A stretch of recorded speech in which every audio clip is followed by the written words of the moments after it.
Hi friends, welcome back to Pravees taste and travel. ഇന്ന് ഞാൻ വന്നിട്ടുള്ളത് ഒരു ഈവനിങ് സ്നാക്കിന്റെ റെസിപ്പി ആയിട്ടാണ്. നല്ല ടേസ്റ്റി ആയിട്ട് ചെയ്തെടുക്കാൻ പറ്റുന്ന ഒരു ഈവനിങ് സ്നാക്കിന്റെ റെസിപ്പിയാണിത്. അപ്പോൾ എങ്ങനെയാണ് ചെയ്യുന്നതെന്ന് നോക്കാം. വീഡിയോയിലേക്ക് പോകാം.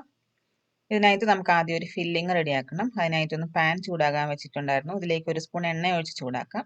എണ്ണ ചൂടായി വന്ന ശേഷം 2 പച്ചമുളക് ചെറുതായിട്ട് അരിഞ്ഞത് ചേർത്ത് കൊടുക്കാം.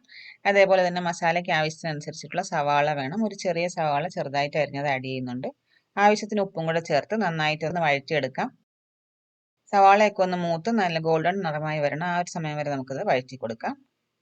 ഇപ്പോൾ സവാളയൊക്കെ മൂത്ത് നല്ലൊരു മണം വരുന്നുണ്ട്. ഇത്രയും മതിയാവും. ഇനി ഇതിലേക്ക് ബാക്കി മസാലകൾ ചേർത്ത് കൊടുക്കാം. ഇഞ്ചി വെളുത്തുള്ളി പേസ്റ്റ്, മഞ്ഞൾപ്പൊടി, ഗരം മസാല, എരിവിന് ആവശ്യത്തിനനുസരിച്ചിട്ട് മുളക് പൊടി, അതേപോലെ മല്ലിപ്പൊടിയാണ് വേണ്ടത്. ഇത്രയും പൊടികൾ ചേർത്തതിന് ശേഷം നന്നായിട്ട് ഇതൊന്ന് വഴറ്റിയെടുക്കുക. പൊടിയുടെ പച്ചമണമൊക്കെ ഒന്ന് മാറി നന്നായിട്ട് മൂത്ത് വരണം. ആ ഒരു സമയം വരെ വഴറ്റി കൊടുക്കാം.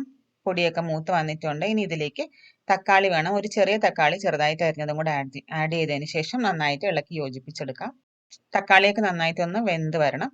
തക്കാളിയൊക്കെ ഒന്ന് വെന്ത് ഉടഞ്ഞു വന്ന സമയത്ത് നമുക്കിതിലേക്ക് ചിക്കൻ ചേർത്ത് കൊടുക്കാം.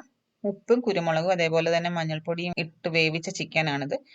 ചെറിയ ചെറിയ പീസായിട്ട് ഷ്രെഡ് ചെയ്തത് ആഡ് ചെയ്യുന്നുണ്ട്. അതേപോലെ തന്നെ 2-3 കറിവേപ്പിലയും കൂടെ പൊട്ടിച്ച് ചേർത്ത് കൊടുക്കാം. ഇനി നന്നായിട്ടൊന്ന് ഇളക്കി യോജിപ്പിച്ചെടുക്കുക. ചിക്കൻ പീസസിലൊക്കെ നന്നായിട്ട് ഈ മസാല കോട്ട് ചെയ്ത് കിട്ടണം. നല്ല ഡ്രൈ ആയിട്ട് തോന്നുന്നുണ്ടെങ്കിൽ ഒരു സ്പൂൺ വെള്ളവും കൂടെ ചേർത്തിട്ട് നന്നായിട്ട് മിക്സ് ചെയ്തെടുത്താലും മതിയാവും. അപ്പോൾ ഇതാ ഇവിടെ നമ്മുടെ മസാല റെഡി ആയിട്ടുണ്ട്. ഇത്രയും മതിയാവും. ഈ സമയത്ത് ഗ്യാസ് ഓഫ് ചെയ്തതിന് ശേഷം തണുക്കാനായിട്ട് മാറ്റി വെക്കാം. ഇതേപോലെ ഒരു പ്ലേറ്റിലേക്ക് എടുത്ത് മാറ്റി വെക്കാം.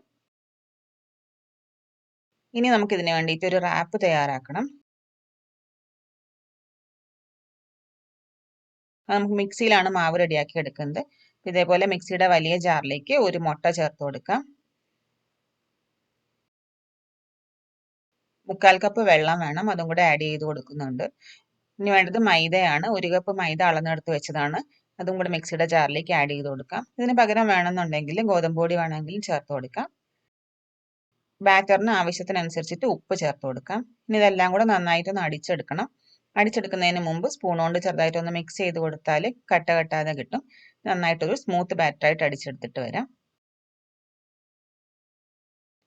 ഇപ്പോൾ ഇതാ നമ്മുടെ ബാറ്റർ ഇവിടെ റെഡി ആയിട്ടുണ്ട്. കട്ട കെട്ടാതെ നന്നായിട്ട് അടിച്ചെടുത്തിട്ടുണ്ട്. ഇനി നമുക്കിതൊരു ബൗളിലേക്ക് മാറ്റാം.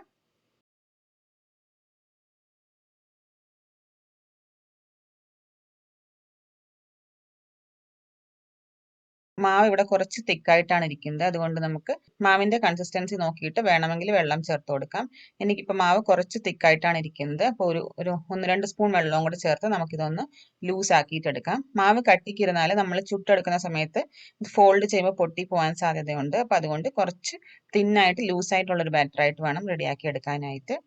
മാവ് റെഡിയായി വന്നതിന് ശേഷം നമുക്കിനി ദോശ ചുട്ടെടുക്കാം. അതിനായിട്ട് പാൻ ദാ ഇവിടെ ചൂടായി വന്നിട്ടുണ്ട്. ഇതിലേക്ക് ഒരു തവി മാവ് ഒഴിച്ചു കൊടുത്ത് ദോശ ചുറ്റിച്ചെടുക്കാം.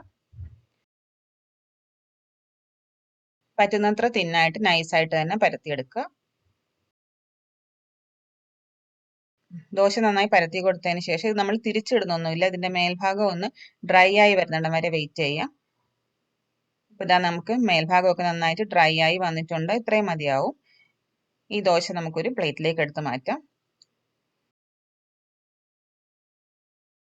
ഇതേപോലെ തന്നെ നമുക്ക് കലക്കി വെച്ചിരിക്കുന്ന മാവ് മുഴുവനും ദോശ ചുട്ടെടുത്തിട്ട് വരാം.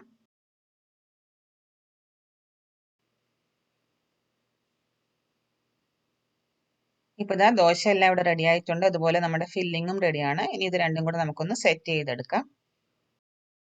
അതിനായിട്ട് ഒരു ദോശ ഇതേപോലെ ഒരു പ്ലേറ്റിലേക്ക് എടുക്കാം. ദോശയുടെ ഉള്ളിലെ വശത്തേക്ക് നമുക്ക് ഇതേപോലെ ആവശ്യത്തിനനുസരിച്ചിട്ട് ഫില്ലിങ് വെച്ച് കൊടുക്കാം. ഞാനിപ്പോൾ ഒരു ചെറിയ സ്പൂണിന് 3 സ്പൂൺ ഫില്ലിങ് വെച്ച് കൊടുക്കുന്നുണ്ട്. നമുക്കിത് മടക്കി എടുക്കേണ്ടതാണ്. അപ്പോൾ ഇത് ഒരുപാട് നിറഞ്ഞു നിൽക്കുന്ന രീതിയിൽ ഫില്ല് ചെയ്ത് കൊടുക്കരുത്. അപ്പോൾ മടക്കുമ്പോൾ ഇത് പൊട്ടിപ്പോകാൻ സാധ്യതയുണ്ട്. വെച്ചതിന് ശേഷം നമുക്ക് ഈ വീഡിയോയിൽ കാണുന്ന പോലെ ഇതൊരു ബോക്സിന്റെ ഷേപ്പിൽ മടക്കി എടുക്കണം. 4 സൈഡും മടക്കിയതിന് ശേഷം കയ്യിൽ വെച്ച് ചെറുതായിട്ടൊന്ന് പ്രസ് ചെയ്ത് കൊടുക്കുക. മൈദ മാവ് ആയതുകൊണ്ട് തന്നെ നമ്മൾ പ്രസ് ചെയ്യുമ്പോൾ തന്നെ ഒട്ടി കിട്ടിക്കോളും. ഇല്ലെന്നുണ്ടെങ്കിൽ ഒരു സ്പൂൺ വെള്ളം സൈഡിൽ ചേർത്ത് കൊടുത്തിട്ട് ഒന്ന് പ്രസ് ചെയ്താലും മതിയാവും. ഇതേപോലെ നമുക്ക് എടുത്തു വെച്ചിരിക്കുന്ന എല്ലാ ദോശയിലും ഫില്ലിങ് വെച്ച് ഈ ഒരു ബോക്സ് ഷേപ്പിന് റെഡിയാക്കി എടുത്തിട്ട് വരാം. ഇപ്പോൾ നമ്മുടെ ബോക്സ് എല്ലാം ഇവിടെ റെഡിയാണ്. ഇനി ഇതൊന്ന് ഫ്രൈ ചെയ്തെടുക്കണം. ഡീപ്പ് ഫ്രൈ ചെയ്യുന്നില്ല, ഷാലോ ഫ്രൈ ആണ് ചെയ്യുന്നത്. അപ്പോൾ അതിന് വേണ്ടിയിട്ട് ഒരു കോട്ടിംഗ് റെഡിയാക്കണം.